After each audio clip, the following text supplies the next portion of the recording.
यदि हम नेक्स्ट देखें तो है ग्रह। हम जानते हैं सौर मंडल में सूर्य के अलावा 8 मुख्य ग्रह भी हैं। ये ग्रह क्या होते हैं? सूर्य के चारों तरफ परिक्रमा करने वाले खगोलीय पिंड ग्रह कहलाते हैं। हमारे सौर मंडल में मुख्य रूप से 8 प्रमुख ग्रह हैं। हम जानते हैं पहले एक नौवां ग्रह भी हुआ करता था, प्लूटो, जिसको कि अब ग्रह की श्रेणी से बाहर निकाल दिया गया है। उसे अब ड्राफ्ट प्लेनेट के रूप में या बोना ग्रह का दर्जा प्रदान किया गया है।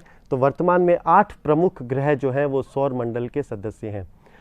इन 8 ग्रहों के यदि बारे में चर्चा की जाए तो सूर्य से बढ़ती हुई दूरी के अनुसार बुध, शुक्र, पृथ्वी, मंगल, बृहस्पति, शनि, अरुण और वरुण हैं। इनमें से जो 4 पहले वाले ग्रह हैं अर्थात बुध, शुक्र, पृथ्वी और मंगल, इनको आंतरिक ग्रह कहा जाता है तथा बाद वाले जितने भी ग्रह हैं बृहस्पति से लेकर बृहस्पति, शनि, अरुण व वरुण, इनको बाह्य ग्रह के नाम से या बाह्य ग्रह के रूप में जाना जाता है। अब हम एक एक ग्रह को लेते हुए उसके बारे में डिटेल से अध्ययन करना प्रारंभ करते हैं। सबसे पहले मरकरी या बुध। यह ग्रह सूर्य के सबसे नज़दीक स्थित ग्रह है और द्रव्यमान में 8वें क्रमांक पे है, अर्थात ये सूर्य के सबसे नज़दीक भी है और सबसे छोटा भी है। आपको पिक्चर्स में नज़र आ रहा होगा बुध ग्रह, इसकी जो सरफेस है वो भी आपको नज़र आ रही होगी, काफ़ी अंडुलेटिंग है, काफ़ी उबड़ खाबड़ है और बैरन बंजर है। ये ग्रह जो है ये एक ठोस ग्रह है। पहले जो रॉकी जिसको हम कह सकते हैं, इसकी जो धरातल है वो ठोस है। इसकी कुछ खास विशेषता हैं जिनके ऊपर हम एक एक करके चर्चा करते हैं। देवताओं का संदेशवाहक, इसे मैसेंजर ऑफ गॉड के नाम से भी जाना जाता है। क्यों? इसलिए जाना जाता है क्योंकि इसका परिभ्रमण काल सबसे छोटा है। परिभ्रमण काल का मतलब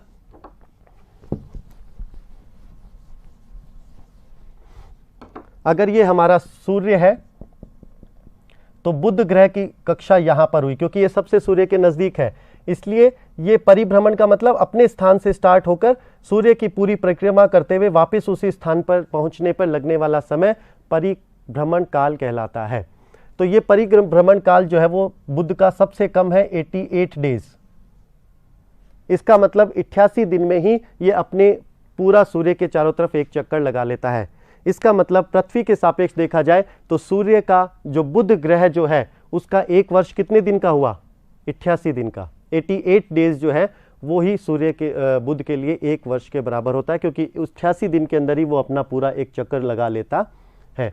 चूंकि ये बहुत नज़दीक है और इसका जो परिभ्रमण काल है वो बहुत कम है, इसलिए ये तेज गति से मूवमेंट करता है। यही कारण है कि इसे देवताओं के मैसेंजर के नाम से भी जाना जाता है।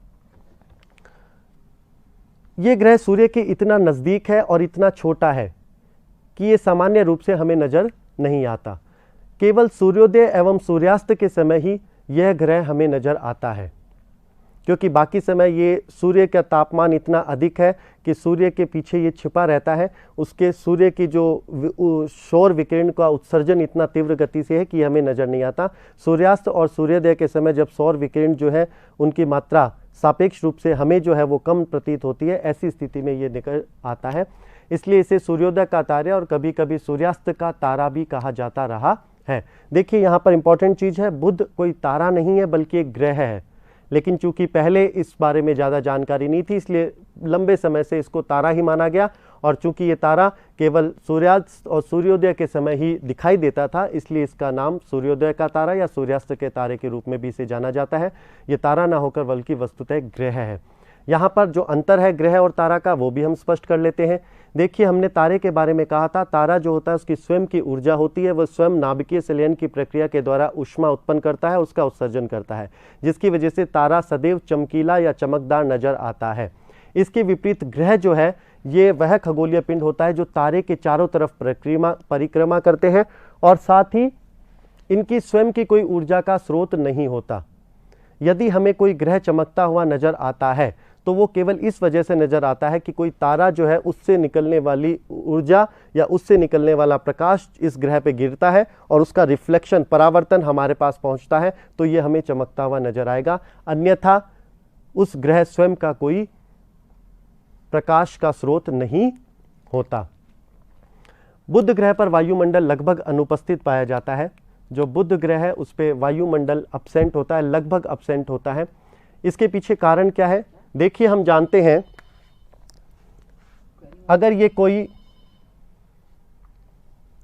खगोलीय पिंड है और ये उसका वायुमंडल होगा।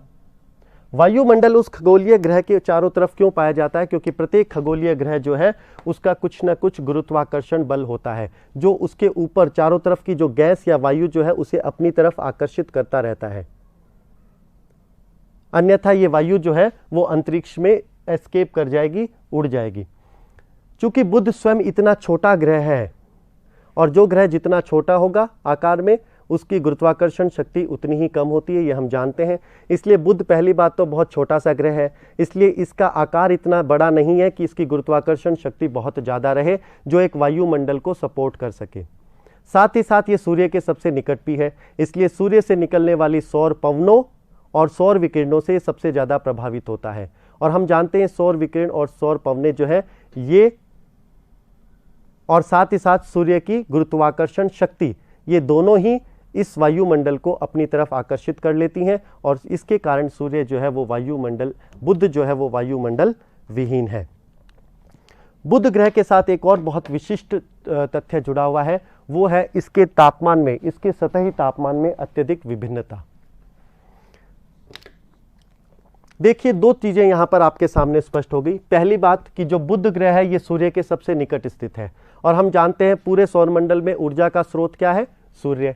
इसलिए जो ग्रह उसके जितना निकट होगा उसका सतही तापमान उतना ही अधिक होगा।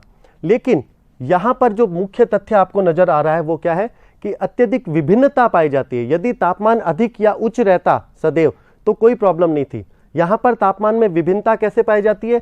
दिन के समय यहां तापमान हो जाता है 427 डिग्री सेंटीग्रेड, वहीं रात्रि के समय जो तापमान है वो घटकर 173 डिग्री सेंटीग्रेड रह जाता है। तापमान में ये जो विभिन्नता है, ये जो फ्लक्चुएशन है प्लस 427 से लेकर माइनस 173 डिग्री सेंटीग्रेड, ये बुध ग्रह की एक विशिष्टता है। ये क्यों होता है? थोड़ी सी तथ्य जो हमें समझना है। दिन के समय उच्च तापमान का कारण क्या है? इसलिए क्योंकि सूर्य के निकट स्थित है। दूसरा, यहां पर कोई किसी प्रकार का वायुमंडल नहीं है। जब वायुमंडल नहीं होगा तो सूर्य से आने वाली सभी ऊष्मा यहां पर तीव्र गति से पहुंच जाएगी और वो वहां के सतही तापमान को बढ़ोतरी करते हुए उसका तापमान 427 डिग्री सेंटीग्रेड तक कर देगी। रात्रि के समय में इसके बिल्कुल विपरीत होता है। रात्रि के समय में चूंकि सौर विकिरण सूर्य से डायरेक्ट इसको प्राप्त नहीं हो रहे, इसलिए गर्मी जो है वो नहीं हो पाएगी। लेकिन वायुमंडल की अनुपस्थिति की वजह से जो ग्रह के द्वारा बाहर की तरफ पार्थिव विकिरणों का उत्सर्जन होता है वो निर्बाध रूप से होता चला जाएगा। फलस्वरूप इसका तापमान दिन के समय जो वायुमंडल की अनुपस्थिति की वजह से बढ़ जाता है, रात्रि के समय उसी वायुमंडल की अनुपस्थिति की वजह से पार्थिव विकिरणों, ये जो ग्रह स्वयं जो गर्म हो गया था, इसने जो ऊर्जा का उत्सर्जन किया वो उसको रोकने के लिए कोई वायुमंडल है नहीं, इसलिए वह तीव्र गति से ठंडा होता चला जाता है और रात्रि के समय में इसका तापमान माइनस में 173 डिग्री सेंटीग्रेड तक हो जाता है।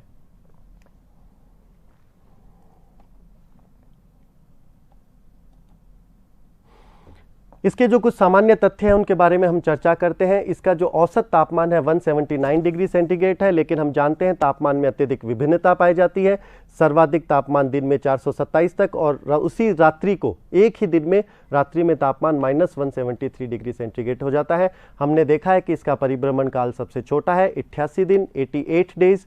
इसका घूर्णन काल जो है वो 58 डेज है, अर्थात ये 88 डेज में सूर्य के चारों तरफ अपना चक्कर लगा लेती है। साथ ही साथ अपने अक्ष पर घूर्णन करने में इसको कितना समय लगता है? 58 दिन। पृथ्वी को अपने अक्ष पर घूर्णन करने में कितना समय लगता है? 1 दिन। और वहीं बुध ग्रह को, जो इतना छोटा ग्रह है, उसके बावजूद भी इसको अपने अक्ष पर ही घूर्णन करने में 58 दिन का समय लगता है, अर्थात ये बहुत धीमी गति से घूर्णन कर रहा है। इस ग्रह का कोई उपग्रह नहीं है और मुख्य रासायनिक संगठन, इसका जो रासायनिक संगठन के रूप में बहुत थोड़ी मात्रा में जो एटमॉस्फेयर है, बहुत विरल मात्रा में जो एटमॉस्फेयर है, उसमें भी जो गैस मुख्य रूप से पाई जाती है वो है हीलियम।